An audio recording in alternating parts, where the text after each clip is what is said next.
Festivities wrapping up, and we'll be back to get this season started right after this. And welcome in, everybody. Glad you're with us. Opening day baseball on the show.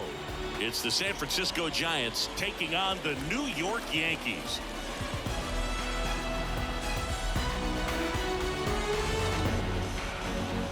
With Chris Singleton, I'm John Shambi. So the New York Yankees, with major expectations, they're among the favorites this season. Chris, they'd love to build on that postseason appearance from last year. Do you think it can be a springboard for them? I do, Boog, because these guys have already got the building blocks in place, and you make the postseason, you know you've got a shot at the title, so the experience will definitely help them this time around. But it's a long season, and they're going to have to do the little things right and stay consistently on top of their game, and that's the best way to take home the Commissioner's Trophy, in my opinion. All right, we'll be back to get this one started after this.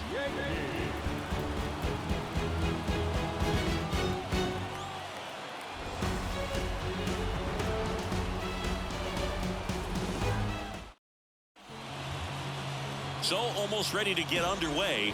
So here's the lefty, Carlos Rodon.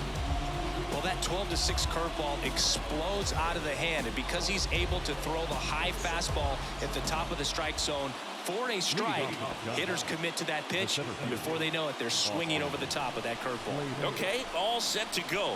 Now it's going to be Austin Slater.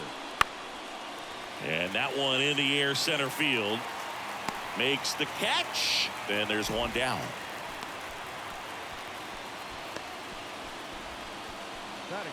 And now Jack Peterson.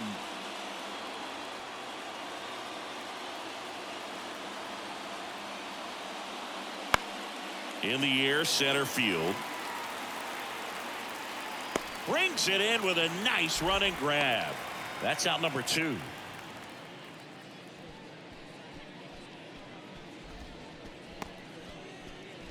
And stepping in for the Yankees, Nick Cruz. We have a guy after Tommy John surgery, changed his arm slot a little bit. He ditched that four-seam fastball, went with the sinker, and he's turned into a ground ball machine. First pitch, not close.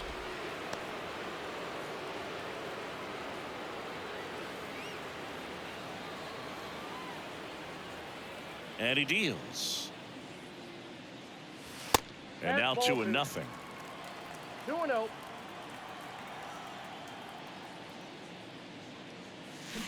And that one fouled off.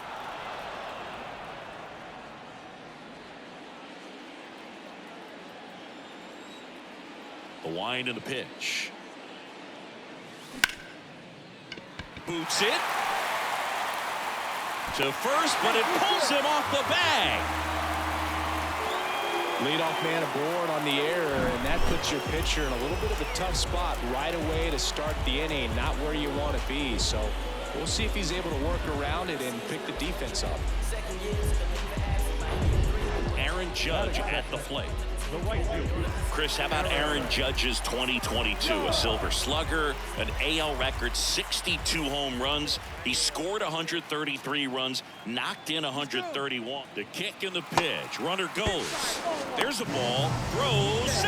That's a stolen base. I think that steal kind of sets the tone, not just for this game, but for the entire series. First inning, game 1, so that kind of tells me they're going to be aggressive on offense and try to force the issue whenever they can.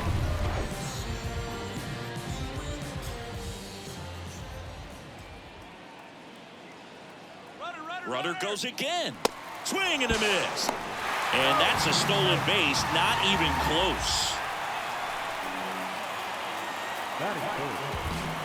Anthony Rizzo steps to the plate. No score here, but a runner at third with one down.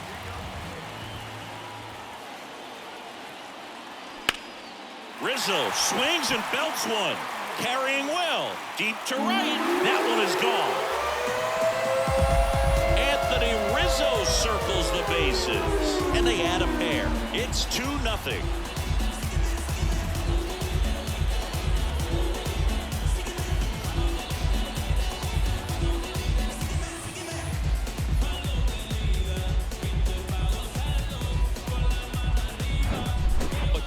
gets pitch recognition early. He saw exactly where that was going to be. The challenge, not get over anxious and come out of your... Back here at the ballpark, and now here's a speed threat. Outfielder Nick Cruz. And there's one thing on his mind this at bat, getting that first hit at the big league level. Webb back to work. That one missed. Chris Logan Webb, a Northern California guy, but he grew up a fan of the Oakland A's.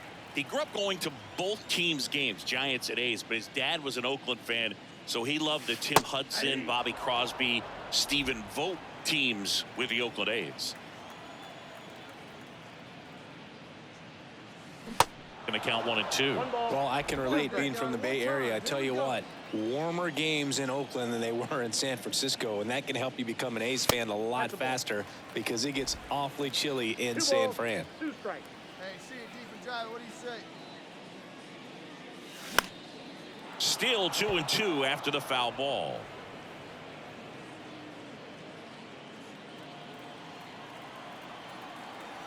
And the right-hander deals. Cruz checks his swing. Now an appeal to first. No swing. He held up. Clyde Washington with the call there. The pitch. Fouled off again. And it remains 3-2. Come on, big guy. Kicks and fires. That one is absolutely belted. That's back there. And gone. Nick Cruz with his first major league home run. A special moment in his young career. And who knows, maybe that'll open the floodgates for him. Yeah, getting that out of the way can be a big confidence booster. It feels like a huge weight just been taken off your back. You can go up there with a lot less pressure on you now, and I wouldn't be surprised if he gets hot for a little while. What do you remember about your first career homer, Chris? Well, I remember it was off of Omar Oliveras, and, being there in Los Angeles against the Angels, just a tremendous day, great ballpark, and a special moment for sure.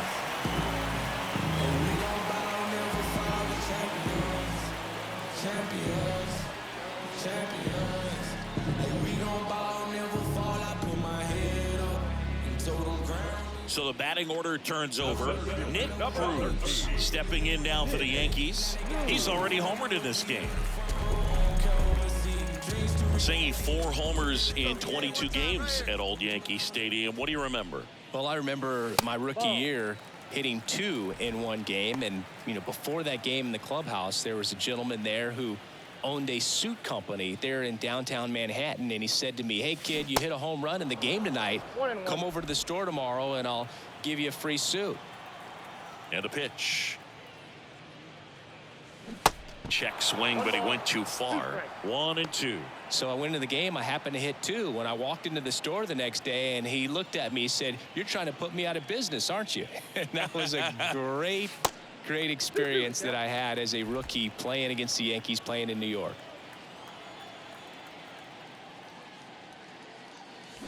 And down on strikes he goes. That's the second out. Oh, big power guy right there. And Here's Jack Peterson.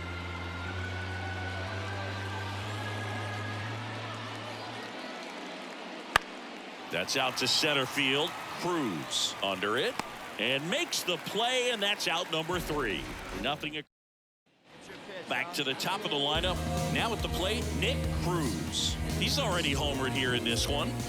Siggy, he's got a history of coming through in the big spots. I know I like to talk about, I'm not sure whether clutch actually exists, but you look at the numbers, and this guy always seems to deliver in those spots.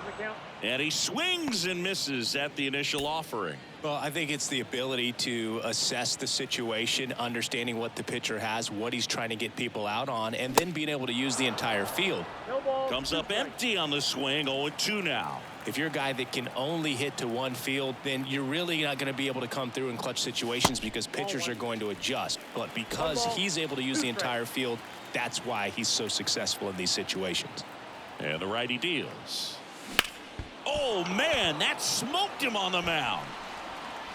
Safe at first, and now after the play, we'll check on the right-hander status. Catcher coming out to check on him. It looked like it got him on his back leg. So you'll wonder if that might be a problem for him in terms of pushing off the rubber. Yeah, it's a great point, and we'll have to see how he looks. But to me, it appears he's moving pretty well. I think it's just going to sting for a while, but hopefully nothing more. Makes the grab, and that's the inning. So they get one, but end up leaving the bases loaded. So 2 down, and now it's Wilmer Flores. 1 for 2. The 1-2. In the air, pretty deep out to center field. And that's the inning. One left for San Francisco. They're down 4-0. Austin Slater stands in. 3-pitch strikeout last time up. Got to put up more of a fight in this one. The 2-1. That's towards center. And out number 1 on the grab.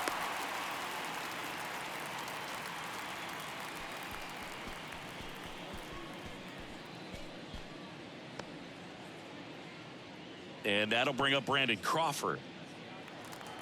Brandon Crawford, a kid who grew up a Giants fan. His dad had season tickets at Candlestick Park and then at, what was it initially, Pac Bell Park. This to center field. Cruz pulls it down, and there's 2 gone.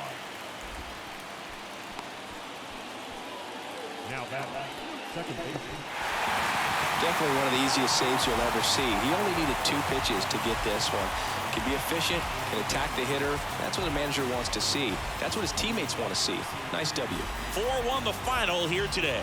For Chris Singleton and our entire outstanding crew here at MLB The Show, I'm John Shambi saying so long